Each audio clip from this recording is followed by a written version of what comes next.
Hello बच्चों, तो आप प्रश्न को देखते हैं। एक परिवार के 3 बच्चों में कम से कम एक लड़का होने की प्रायिकता ज्ञात कीजिए। तो दिए गए प्रश्न की मुख्य अवधारणा की बात करें, देखो यहाँ पर यदि किसी घटना ए के घटित होने की प्रायिकता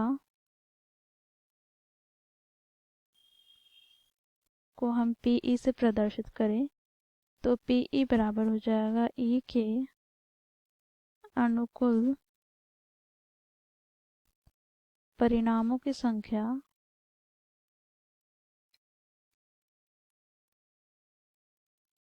बटे में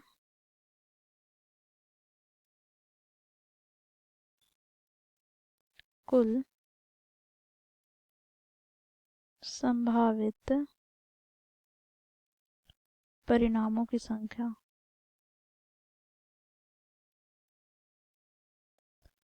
बच्चों देखो यहाँ पर ई के अनुकूल परिणामों की संख्या को हम एन ई से प्रदर्शित करते हैं, कुल संभावित परिणामों की संख्या को एन एस से प्रदर्शित करते हैं। तो इस प्रकार पी ई बराबर एन ई बटे एन एस के बराबर हो जाएगा। तो इस मुख्य उदाहरण की सहायता से हम दिए गए प्रश्न को हल करते हैं। बच्चों देखो प्रश्न में क्या कहा गया है, एक परिवार में 3 बच्चे हैं। तो बच्चों देखो वो 3 बच्चों में से या तो वो लड़के भी हो सकते हैं या लड़कियां भी हो सकती है। तो आओ यहाँ पर हम संभावित परिणाम देख लेते हैं। तो देखो या तो हो सकता है कि तीनों बच्चे लड़कियां हों, ठीक है, लड़कियां को यहाँ पर हम जी से प्रदर्शित कर रहे हैं और लड़के को बी से। या फिर ये हो सकता है कि पहले के 2 लड़कियां हो और तीसरा बच्चा लड़का हो। या फिर बच्चों देखो पहला बच्चा लड़की हो, दूसरा बच्चा लड़का और तीसरा बच्ची जो होगी वो लड़की होगी। या फिर ऐसे भी हो सकता है कि पहला बच्चा लड़का और लास्ट के 2 बच्चे लड़कियां हैं। या फिर पहले 2 बच्चे लड़के हों और अंतिम वाला बच्चा लड़की हो। या फिर बच्चों देखो पहले लड़का हो फिर लड़की फिर लड़का, इसी प्रकार पहले लड़की हो और लास्ट के 2 बच्चे लड़के हों। या फिर तीनों ही बच्चे लड़के हों, ठीक है। तो इस प्रकार बच्चों हमें कुल संभावित परिणामों की संख्या कितनी प्राप्त हो जाएगी।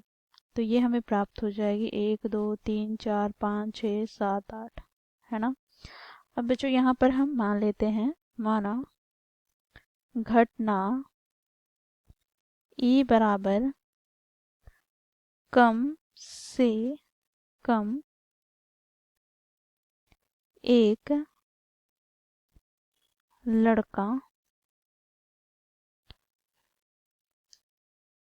हो। तो बच्चों यहाँ पर ई के अनुकूल परिणामों की संख्या हमें क्या प्राप्त हो जाएगी, तो आओ देखते हैं। तो बच्चों उस परिवार में तीनों बच्चों में से कम एक लड़का तो होना ही चाहिए, ठीक है। अर्थात बच्चों यहाँ पर b जो होगा वो बड़ा और बराबर होगा किसके, 1 से। 1 से अधिक हो सकता है ये चलेगा, परंतु उस घर में मतलब बच्चों में लड़कों की संख्या 0 नहीं होनी चाहिए, ठीक है। तो आप देखते हैं यहाँ पर देखो इसमें क्या है, तीनों लड़कियां हैं, यहाँ पे लड़के नहीं है, ठीक है, एक भी बच्चा लड़का नहीं है, तो ये तो हम नहीं लेंगे। यहाँ पर देखो एक बच्चा लड़का है, यहाँ पर भी एक लड़का है, यहाँ पर भी एक लड़का है, यहाँ पर 2 लड़के हैं, ठीक है, यहाँ पर भी 2 लड़के हैं, यहाँ पर भी 2 लड़के हैं और यहाँ पर तीनों लड़के हैं। तो ऐसे हमें ई के अनुकूल परिणामों की संख्या में कितने प्राप्त हो रही हैं, तो देखो 7। तो यहाँ पे एन ई बराबर हमें प्राप्त हो जाएगा क्या, 7।